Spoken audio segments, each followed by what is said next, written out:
I'm Victoria Sauer, Marketing Manager at BrightCom, and here with me is Bob McCandless, CEO, and we are continuing to talk about our discussion on the past, present, and future of telepresence and video conferencing.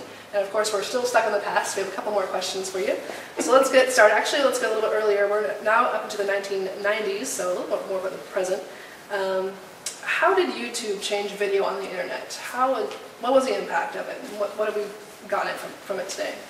Well, I think the biggest impact from YouTube is going to be really a cultural impact. So before this time, one of the things we talked about in the last segment was kind of that phobia of being on video conferencing, and especially instant or desktop video conferencing, how scary it can be. I think that really is a phobia of older people. People, well, my age. Right.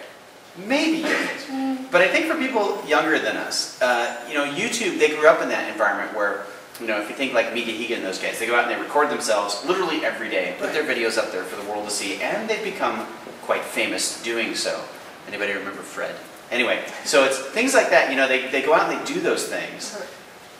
That makes young people much more acceptable to being videotaped and kind of mugging for the camera, which really was not something that I grew up with, and certainly I think most people did not grow up with. That change that YouTube has introduced is a familiarity and friendliness with the camera, which translates into you expect to be. And as that moves on, think about, they'll grow up and there'll be video phones, and there'll be desktop conferencing, and there'll be home conferencing.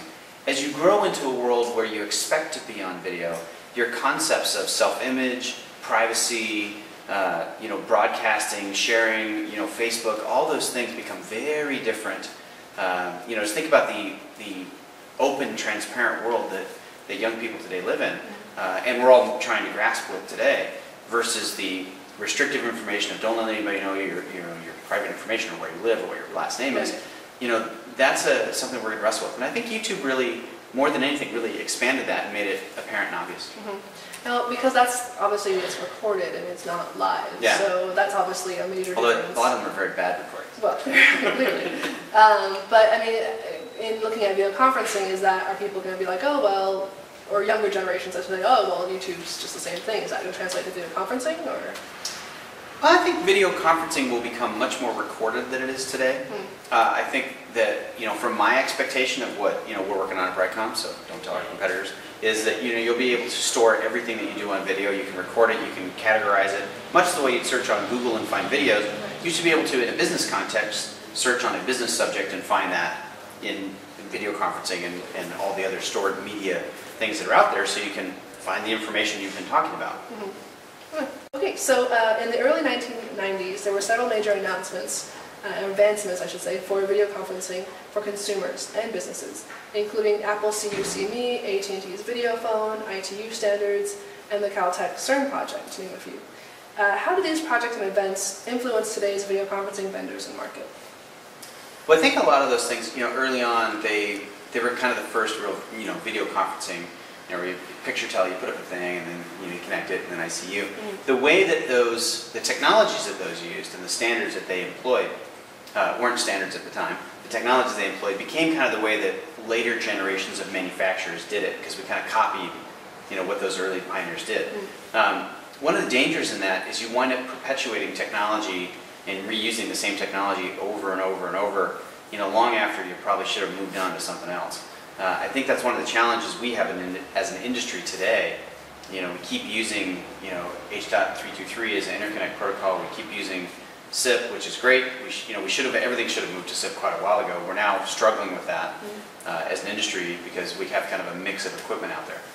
And then if you look at, the way that we do multi-way video, there's some more technically advanced technology, I would say, which is BrightCom, video, Skype, to some extent Radvision, although Radvision also still does the MCU idea. I'm definitely not in the MCU camp. I don't think re-encoding video multiple times for multi-way is a good idea. I've been very clear on that in many different things I've said. But new products continue to appear every day. Lifesize just released their first standalone MCU. Wow, that's just seems like the wrong direction. Imagine if the kind of money that has gone into acquisitions over the last year or so, several $1 billion, if that had gone into R&D and advancement of the technology, we'd have a little different industry than we do today. So I think one of the dangers of those older technologies is once it works, we tend to keep doing the same thing. And so software-based is sort of what you're thinking as towards the present and towards the future. How would that kind of work out in your mind? Sure, because I think of software as, as software. It can be manipulated, it can be updated, it can be modified, it can change over time. Imagine if the way that the early word processors was still the way we did word processing. Gosh, Right. to oh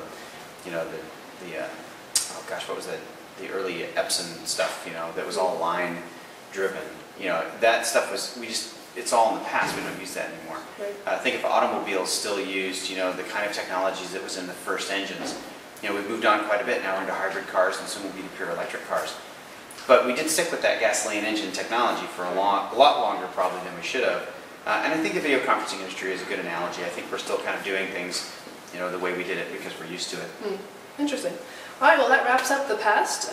In the next couple of video series, we're going to be talking about the present and future and the extended future of video conferencing and telepresence. Until then, thank you very much, Bob. Sure. We'll talk to you very soon. Thank you.